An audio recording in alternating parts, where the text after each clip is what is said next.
Shalom, nshuti zanjye, bene data, abantu mumurikira bwa mbere, aho muherereye hirya no hino mu mpande z'isi, ndabaramukije mu izina ry'Umwami Yesu Kristo.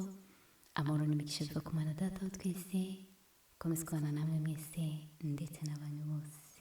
Ikaze muri aka kanya keza tujya kuganira ku ijambo ry'Imana.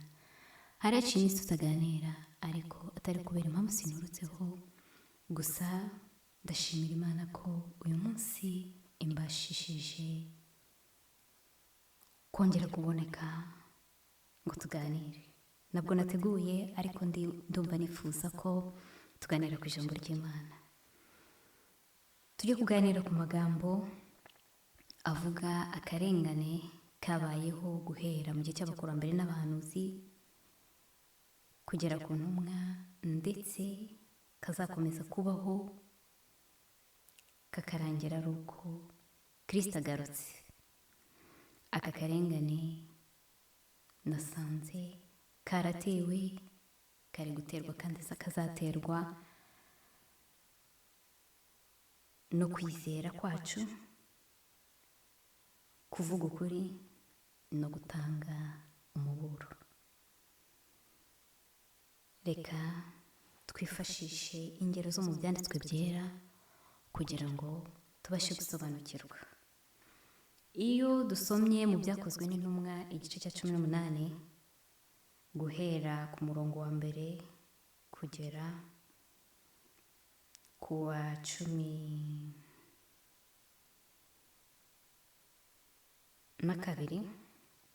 tubona ko Pawulo yagiye i Korinto. Agezeyo ahahurira n'abantu batandukanye, ariko ku murongo wa 5 ahaswe n'umwuka w'Imana yabwirije abayuda ijambo rya Yesu, abahamiriza ko Yesu ari we Kristo, ariko bamugisha impaka batuka Yesu. Ibi byababaje Pawulo cyane, akunkumura imyenda ye aragenda. Aho Pawulo yagiye kurara, ubutumwa bwiza bwarakiriwe. Mu ijoro aryamye, kuko Uwiteka adahishwa, abuza Pawulo gukomeza kugenda, kuko Pawulo yari yamaze kubwira abayuda ngo agiye mu banyamahanga, kuko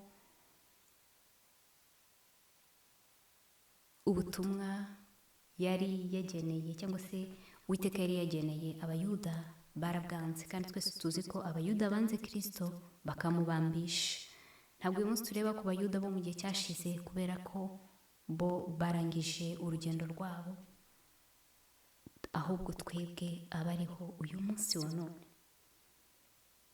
ni twebwe turi kubwirwa. Kristo yari azi ko ahangaha i Korinto hari abantu bari bafite inzara n'inyota byo kumva ijambo ry'Imana, kandi Pawulo yari yamaze kubona urugero rwiza. Aho reka dusome ku murongo wa 7. Ahera ko avayo yinjira mu nzu y'umuntu witwaga Titiyo Yusto wubahaga Imana. Inzu ye yari ihereranye n'isinagogi. Ariko Kirispo, umutware w'isinagogi, yizerana Umwami Yesu n'abo mu rugo rwe bose. N'Abakorinto benshi bumvise Pawulo nabo barizera, barabatizwa. Ibi bimaze kuba, Pawulo yari amaze kubona ko hari abantu bari aho ngaho. Kristo nawe udahishwa yari yamaze kubibona. Ntabwo yakundiye Pawulo ko ajya mu banyamahanga, ahubwo abana mu rugo, babandi b'insuzugurwa, babandi batazwi. Abo ngabo nibo Kristo yashakaga ko ubutumwa bwiza bubanza kubageraho. Pawulo yamaze umwaka n'amezi 6 akora umurimo w'ubuvugabutumwa. Ibi rero ntabwo byanejeje abayuda, ahubwo bagiye kumurega. Bamureze iki? Bamureze ko yemeza abantu gusenga Imana. Mwari muzi ko ibi bihe turimo cyane cyane ibyo turi kwegera, tugiye kujya turegwa ko twigisha abantu, tubwira abantu iby'Imana nuko bakwiriye kwisenga. Biraje, ntabwo bizatinda. Ntabwo ari Pawulo wenyine. Yohana umubatiza yazize gutanga umuburo kuri Herode wari waciye umugore umuvandimwe we kuko amategeko atabyemeraga. Ushobora gusoma muri Matayo igice cya 14 guhera ku murongo 3 kugera ku wa 4. Abari muri Kristo Yesu basogongewe bagasobanukirwa n'urukundo dukunda, ntabwo twiherera n'ibyo twahawe, ahubwo tubisangiza n'abandi kugira ngo nabo bamenye neza ye, bakizwe, bihane, bave mu bibi. Yohana umubatiza rero, integuza ya Kristo, yari yaraje kuburira abantu ngo bihane. Abona Herode, aramubwira ati, Herode, ibintu wakoze ntabwo ari byo, wacyuye umugore w'umuvandimwe wawe. Umugore we byaramubabaje, abika inzika, ashaka uko yakwikiza Yohana umubatiza, ariko ntabwo yabigezeho kubera ko igihe cya Herode, cya Yohana umubatiza cyari kitaragera. Ariko igihe kimwe ubwo hari habaye isabukuru ya Herode, uyu mugore yabashije gusohoza umugambi we binyuriye mu mukobwa we wabyinnye. Isi aranezerwa, aramubwira ngo nsaba icyo ushaka. Abaza nyina amugira inama yo gusaba igihanga cya Yohana. Herode nawe ntabwo yabashije kwivuguruza ku magambo yari yavuze bitewe n'abari aho, ariko kandi umurimo Yohana yagombaga gukora wari warangiye, nuko Imana yemera ko igihanga cye gikebwa kiba impano ya wa mugore wari warifuje kumwica kera, kumwikiza kera. Aha ngaha kandi twakwiga ko hariho abantu bashaka impano z'amaraso y'abandi bitewe n'uko bari mu byaha, banejejwe no kubibamo, bakaba badashaka abababwira ngo iki ni kibi kivemo. Nyamara icyaha nubwo gisa naho kiryoha, uburyohe bwacyo buganisha ku rupfu, buganisha ku gukora nabi. Ni mutyo twihane, duhindukire, tuve mu bibi, dukore ibyiza, kuko tuzahembwa ubugingo buhoraho. Ariko kandi tuzirikane ko n'ibihembo by'ibyaha ari urupfu. Matayo igice cya 11 n'ubwa 12 haratubwira ngo ubwami bwo mu ijuru buratwaranirwa, intwari n'intwarane ziwugishamo imbaraga. Ntabwo ari ubwami bw'amagambo nk'uko twirirwa tubibona, cyangwa bw'ibitangaza n'ibiki byose. Oya, burakorerwa nk'uko mu buzima busanzwe bwa buri munsi. Kugira ngo tubashe kubaho bisaba ko dushyira amaboko hasi tugakora, tukajya gukorera abandi cyangwa se tukikorera. Ariko byanze bikunze ntabwo twicara ngo bya byiza byose dukeneye bidusanga aho twicaye. Rero n'ubwami bw'ijuru kugira ngo tubujyemo, hari icyo dusabwa gukora, hari ibyo dusabwa kwigomwa. Ariko kandi nta n'icyo byatumarira kugira ubutunzi bw'isi tukazabura ubwami bw'ijuru, kandi duhora tuvuga ngo turi abana b'Imana, tuzataha iwacu mu ijuru.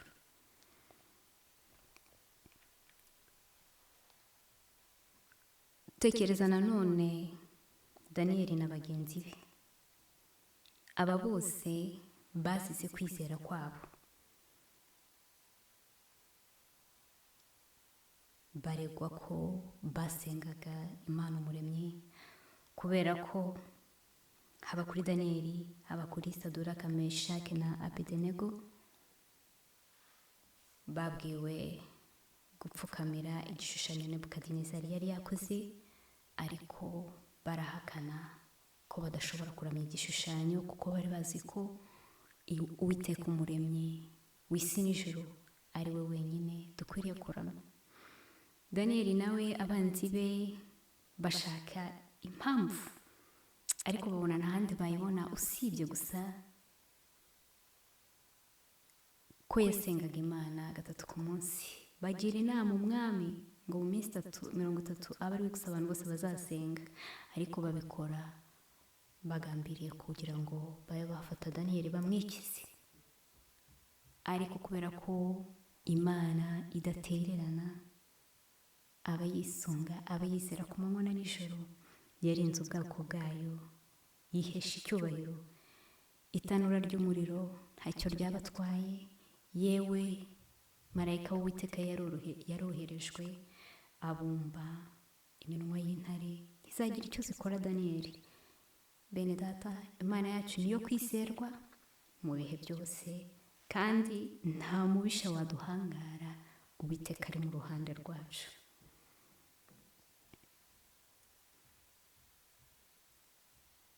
Abakwanga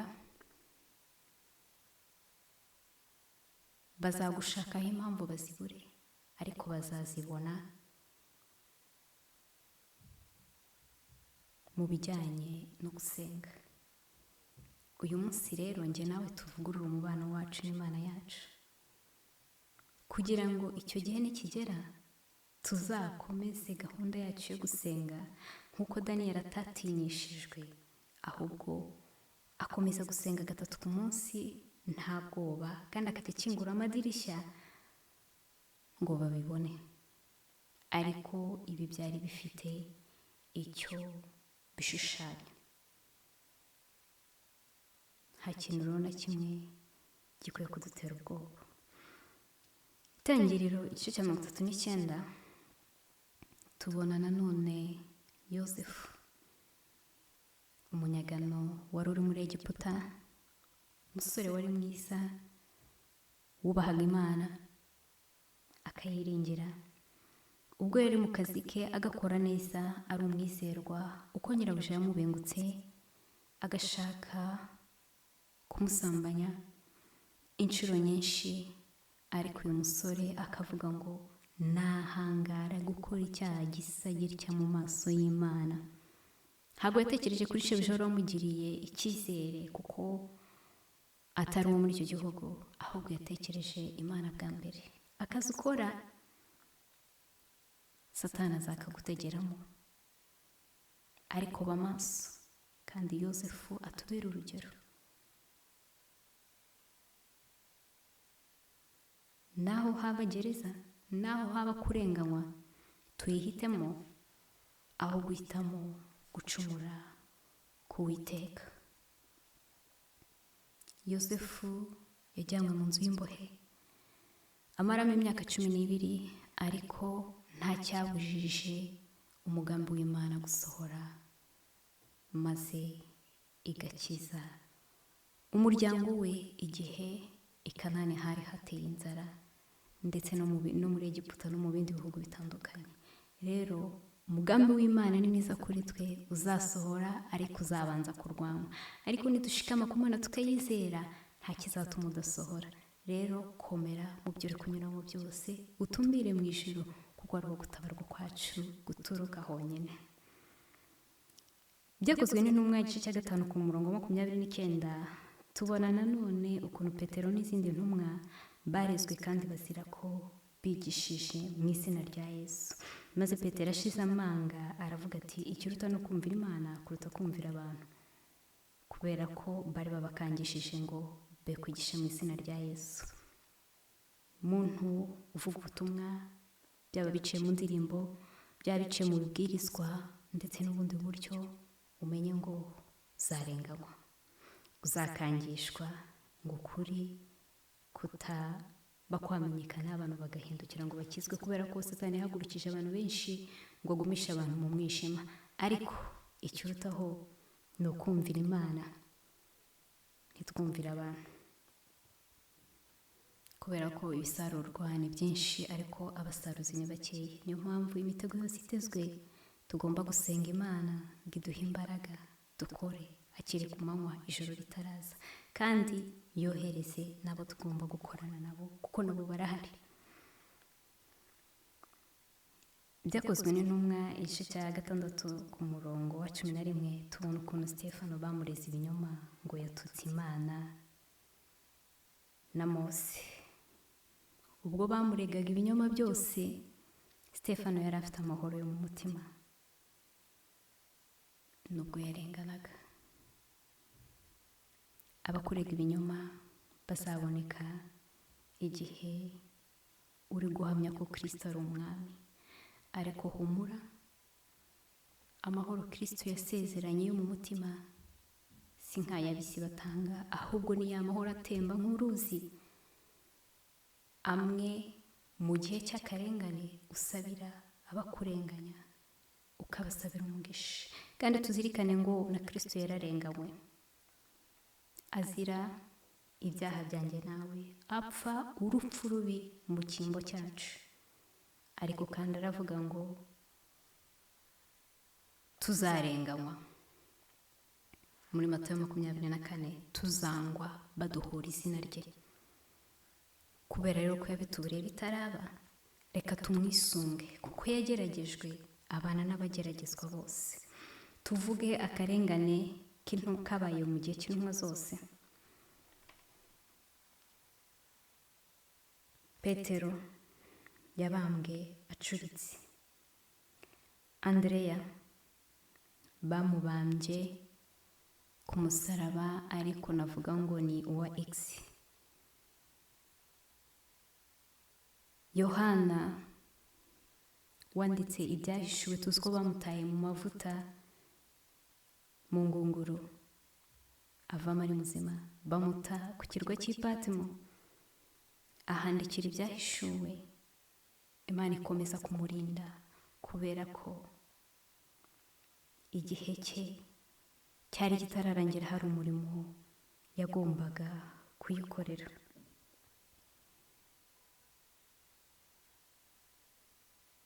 Matayo bamusunikiye hasi, bamuterera amacumu ku butaka. Simoni bamuciyemo ibice bibiri. Matiyasi nawe baramubamba. Pawulo nawe baramwica. Ingero ni nyinshi. Akarengane rero kabayeho kandi kazakomeza kubaho. Igihe cyose uvuga ukuri uzarenganywa. Ariko kandi Matayo igice cya 10 dusoza ku murongo wa 28 haravuga ngo kandi ntimuzatinya abica umubiri badashobora kwica ubugingo, ahubwo mutinye ushobora kurimburira ubugingo n'umubiri muri Gehinomu. Mbese ibishwi bibiri ntibabigura ikuta rimwe? Ariko nta na kimwe kigwa hasi ngo gipfe so atabizi. Ndetse n'imisatsi yo ku mitwe yanyu irabazwe yose. Nuko ntimutinye kuko muruta ibishwi byinshi. Umurongo wa 32 ukavuga ngo umuntu wese uzampamiriza imbere y'abantu, nanjye nzamuhamiriza imbere ya Data wa twese, imbere ya Data uri mu ijuru. Ariko uzanyihakanira imbere y'abantu, nanjye nzamwihakanira imbere ya Data uri mu ijuru. Yesaya igice cya 54 ku murongo wa 11 na 12 baravuga ngo yewe urengana ugahungabanywa n'inkubi y'umuyaga, ntuhumurizwe. Amabuye yawe nzayateraho amabara meza, imfatiro zawe nzazishingisha safiro. Iminara yawe nzayubakisha amabuye abengerana, kandi urugabano rwawe nzarushingisha amabuye anezeza. Amen. Igihe cyose tuvuga ukuri tuzarenganywa. Kwizera kwacu tuzabirenganirizwa. Nidutanga imiburo tuzabizira. Ariko nubwo bimeze bityo, nta cyatuma tudakorera Imana, kubera ko twaraburiwe ko bizabaho. Ariko kandi harimo abadashaka kumva, ariko kandi harimo n'abashaka kumva, yewe nabonye bibaza ngo ni hehe nakumva amagambo y'ubugingo buhoraho. None rero reka dukore hakiri ku manywa, he kubaho urwitwazo na rumwe, nk'uko abantu ba kera babaga bafite ishyaka ryo gukorera Imana, bakikorera imitwaro y'abarimbuka kugira ngo babagezeho ubutumwa bwiza. Nanjye nawe, kuko Kristo yaducunguje amaraso ye, kandi yatubwiye ngo ubutumwa bwiza bw'ubwami bukwiye kubanza kwigishwa mu mahanga yose. Natwe tuburire bene data, kandi tube maso, twirinde, duhore dusenga, kugira ngo natwe ubwacu tutagwa mu moshya, kuko umurezi wacu Satani ari maso, we n'abakozi be bari ku murimo, ntabwo bacogora kugira ngo bayobye n'intore niba bishoboka. Ndagushimiye wafashe umwanya wo kuhiga amatwi, Uwiteka aguhe umugisha. Nawe uzabasha kunyumva nyuma, gusabira umugisha. Twese hamwe twitegure, dufashe na bagenzi bacu kwitegura, dutebutse kugaruka ku mwami wacu Yesu Kristo, maze ubwo azaza tuzajyane nawe twibanire mu mazu meza yaduteguriye, ahataba akarengane, aho tuzahora tunezerewe n'abacu nta gutandukana. Ndabakunda. Ubuntu n'amahoro biva ku Mana Data wa twese bikomeze kubana namwe mwese kugera twongeye guhura.